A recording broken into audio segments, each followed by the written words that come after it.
Do you have junk in your trunk? It's time to think about getting rid of that junk in your trunk.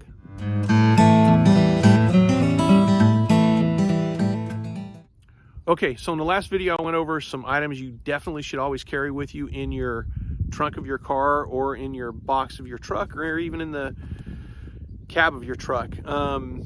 These are items that I went over that were just real basic that you should always have with you, you know, just in case, worst case scenario.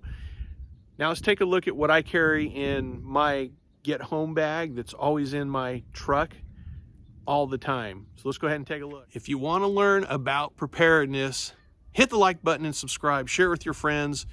If you hit that like button, it helps me with my analytics, and thank you for supporting the channel. Let's see what we got going on in here. So right over here I have some extra little trash bags, and down in here I have 3 of these bags right there.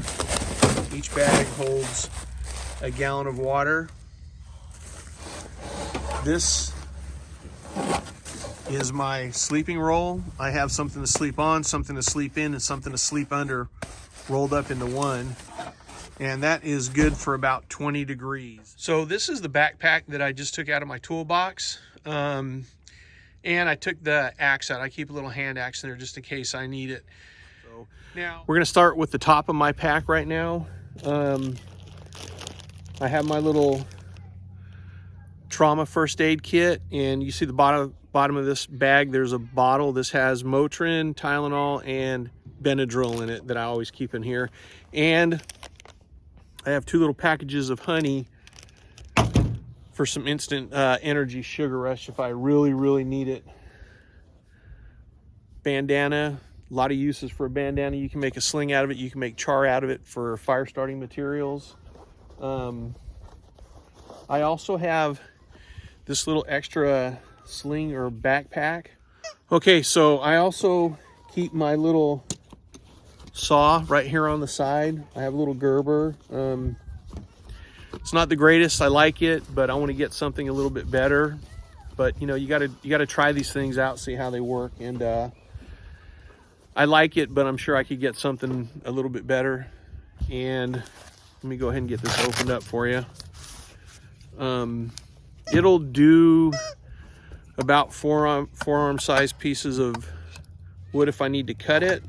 And it comes with an extra blade in it. It's lightweight, it locks, it stays locked pretty well. Okay, so right where I keep my Gerber right here, my saw, I have some cordage. I have some colored cordage, so if I need to make sure I know where the lines are.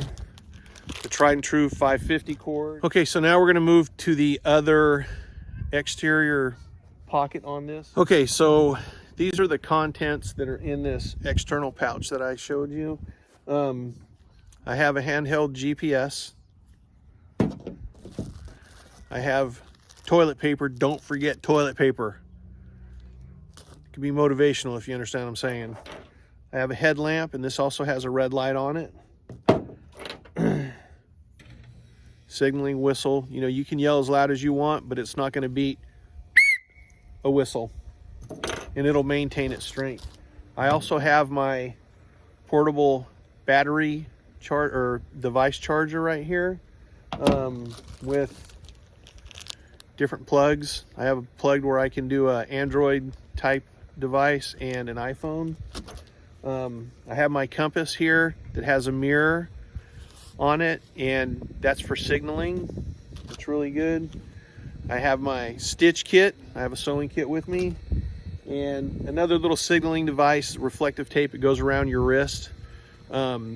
Always good to have some reflective material on you. Okay, so now we're going to look at the contents of what I keep on the inside of the pack, and I'm going to go ahead and start from like the bottom and work my way up.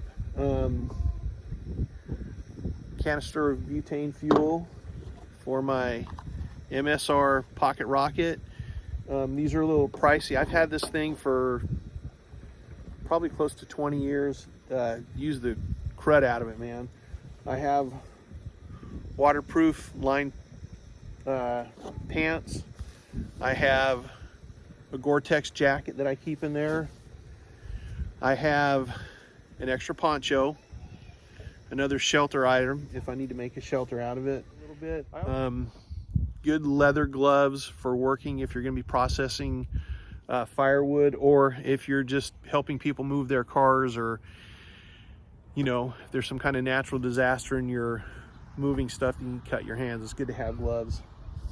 Really good to have gloves. I have this water bottle that on the inside I have a life straw, so I can boil water with this. So on the inside of this that I can boil water with, I have my life straw,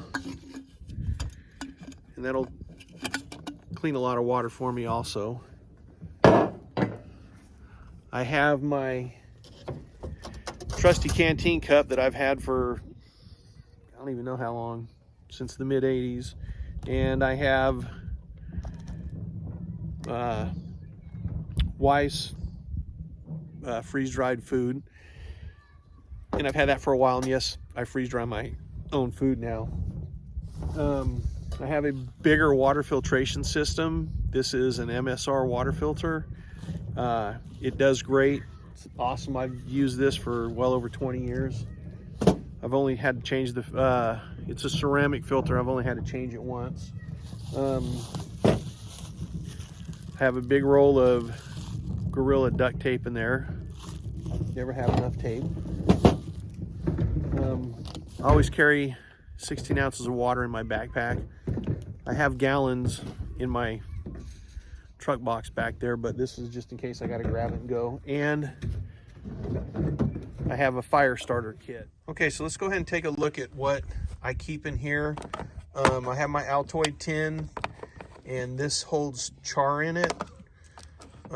This little container has like 10 petroleum or Vaseline soaked cotton balls for starting fires.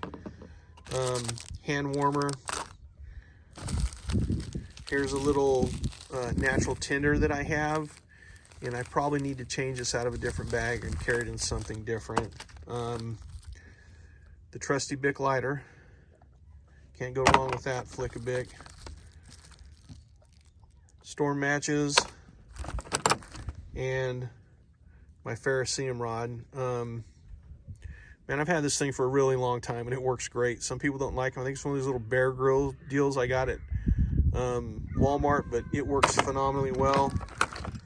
I have a second rod. This is made out of magnesium. You can shave down. It takes a spark really good, and there's the ferrocerium on top. And here's an extra little starter to get your spark going. It works really well. And a couple pieces of fat wood. You can never go wrong with fat wood. So that's what I have to start a fire with. Pretty simple to put together. I'm very proficient with all of these things. Let me go ahead and show you what the char is. This is char. It's basically 100% cotton cloth that you burn it in the tin, and then it comes out like this right here. And you can hit it with the ferrocerium rod, and it is, as soon as there's a little red dot on there, you can start blowing on it and put your tinder with your tinder. If you make a bird's nest, man, and you'll have a fire like that. It's really awesome. So that's what's in my get home bag. So I hope this video gets you thinking about maybe some extra things you should be carrying in your vehicle. You know, get the junk out of your trunk if you can. And everybody carries different things. You know, I'm switching things in and out. I'm watching other videos. I'm trying to learn. You know, there's certain things I know that I'll always carry. There's probably some things I should get. And if I do get them, I'll go ahead and put a video up on it. But this right here, I can get home with pretty easily. I do know I'm going to put a couple more bags of food in there, and that'll help if, you know, I'm out with my son or something, or if I'm out in the woods for an extended period of time. The bag of food that I have right now is 4 meals, which would probably equate maybe to 2 meals if you're doing strenuous work or something. So if I could have 48 hours worth of food on me, that would be awesome. I do have a tarp in the toolbox. You know, these are just, like I said, things you should maybe think about. And again, if you like this video, like and share it, show it with your friends. Appreciate it. Y'all take care. AV Prepping out.